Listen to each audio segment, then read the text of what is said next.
Hello everyone. In this particular video, we are going to discuss about whether to pursue articleship in a mid-sized firm or in a Big Four firm. I would also be discussing about the importance of industrial training and what is the significance of pursuing industrial training in the future and who should ideally pursue industrial training. So this video is going to solve all your doubts related to articleship, that is pursuing in a mid-sized firm or in a Big Four, and whether to opt for industrial training. So I've prepared a few slides for all of you. So I hope this would be of much benefit for all of you. So let's move on from each slide. So let's move on to each slide one by one. So firstly, what are the benefits of pursuing articleship in a Big Four? First of all, it makes your resume stronger and it is a criteria for many companies to shortlist candidates. Therefore, if you've done your articleship from a Big Four, your chances of getting shortlisted by MNCs become much more as compared to a candidate who has done his articleship from a mid-sized firm. Moreover, you get a chance to have a good corporate exposure at an early stage of life itself.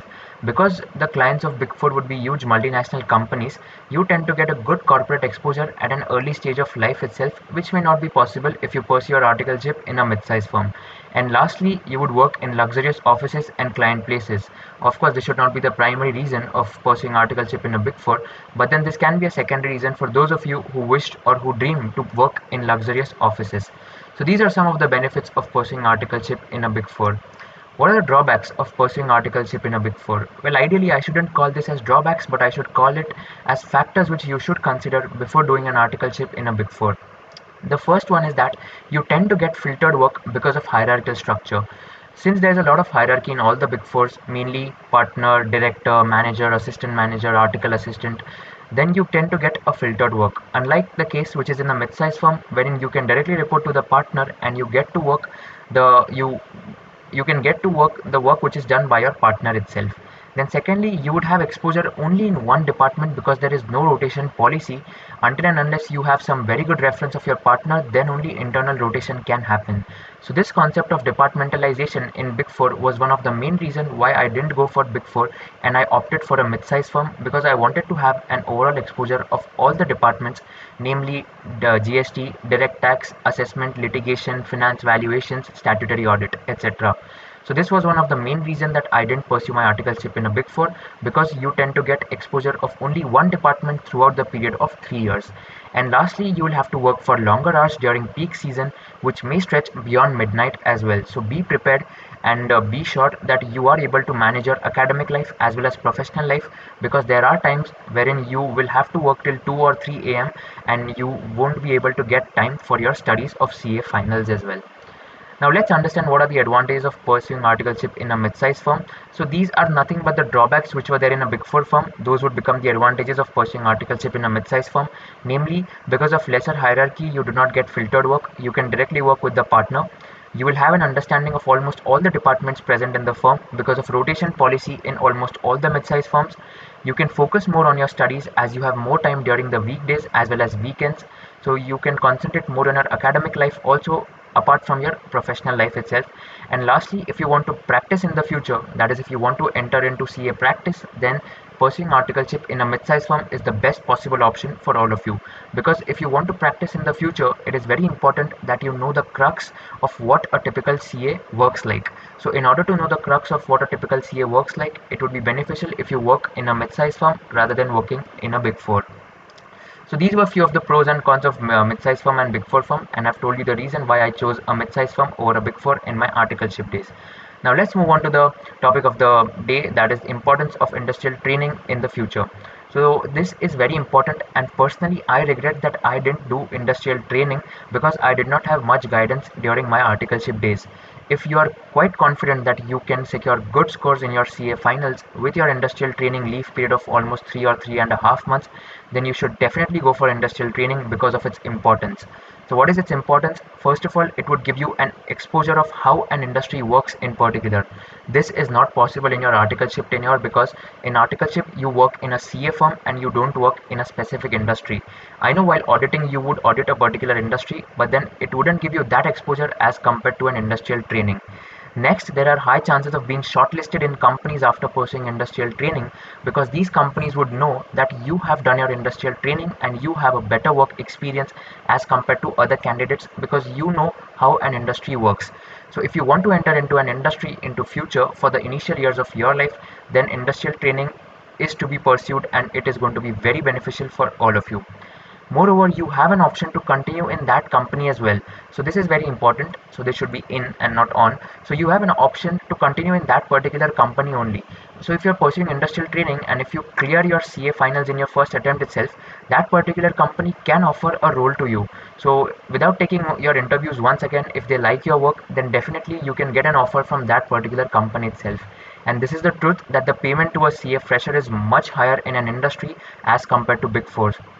I think the average pay in industry is of course much higher than the average pay in Big Four. The average pay in Big Four would range around somewhere 6 to 10 lakhs per annum, depending upon which particular department you're working in. And the average pay in industry would vary, of course, like ranging from almost 5-6 lakhs per annum in some particular industry to 30-35 lakhs per annum. So companies like HUL and Marico, they are the highest paying jobs, the highest paying companies. They pay an amount of 27 to 30 lakhs per annum, and there are some companies who also pay 10 to 12 lakhs per annum. So an amount, the payment to a CA fresher is higher in an industry as compared to a Big Four. So these are some of the companies which allow industrial training, namely HUL, Mondelez, Aditya Birla Group, JP Morgan, ITC Limited, Marico, or Morgan Stanley. So if you wish to apply for industrial training into any of these companies, you can definitely apply on LinkedIn. So you can use your LinkedIn and you can apply to the HR of these companies. So these are some of the companies which allow industrial training. But one advice which I would like to give all of you is that you should not compromise your academics if you pursue industrial training. I have been telling to all my friends that securing a rank in your CA finals and pursuing an articleship in a mid-sized firm is much better than not securing a rank in CA finals and pursuing an industrial training. This is the bitter truth, because nowadays companies shortlist candidates based on the ranks they have. They don't look for the work experience first, they look whether he's a ranker or not, and then they shortlist. And then when they call in an interview, these are some of the criterias they check in a candidate. So which I had already discussed in my earlier video of how to prepare for campus placements and what is expected in a personal interview and in a group discussion.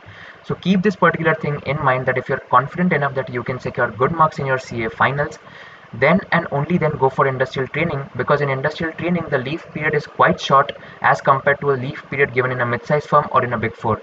Usually the leave period given in an industrial training is 3 or 3.5 months maximum, and in a mid-sized firm it would be 4.5 to 5 months, and in the Big Four also it would be 4.5 to 5 months. So if you're quite confident that you can clear your CA finals in 3 to 3.5 months, then you should definitely go for industrial training. Otherwise, it won't be beneficial for you to go for industrial training. So keep this in mind, that don't compromise your academics if you want to enter into industrial training. You have to balance your academic and professional life. So to conclude, I would just like to say that if you wish to pursue practice in the future, then doing an articleship in a mid-sized firm is the best option for you. If you want to pursue a job in a Big Four for your initial years, then you can do an articleship in a Big Four or in a mid-sized firm. That's not going to matter. If you want to pursue job in an industry in the future, you can do your articleship in a Big Four, and then you can switch to industrial training in the last 1 year. And lastly, if you're still unsure, then explore all the possible options. The options would range from large variety of options. So the options would range, as in, one option would be that you can take a transfer during your first year of articleship itself. So what you can do is that you can do your first year of articleship in a Big Four, and if you don't like, you can switch to a mid-sized firm for the rest couple of years. Other way around, you can also do an articleship for the first year in a mid-sized firm, and then you can switch to Big Four for the remaining couple of years. You can do an articleship in a mid-sized firm, and then you can switch to Big Four, and then you can also go for industrial training if you want to explore all the possible options in a span of 3 years. But remember, don't take too many transfers within the first year itself, because if you take a lot of transfers, then the interviewers who are going to select you in the campus placements would think that this is not a stable person in terms of staying in a particular company. So if you want to explore all the possible options, just take one transfer within 1 year. If you are not comfortable with working in a Big Four in the first year, switch to mid-sized firm. If you aren't comfortable in working in a mid-sized firm, switch to Big Four in the first year, and explore all the possible options so that you're sure what you want to do in the future. So this is all. I hope this particular video was useful for all of you. If you still have any unanswered queries, feel free to ask in the comment section below. As and when I get time, I would definitely reply to all your comments, and I would be happy to help all of you. So thank you so much for watching this video, and I hope you like this particular video. If you like this, do share it with all your friends and subscribe to my channel so that I can create more videos for all of you. Thank you so much for watching this video. See you in the next video.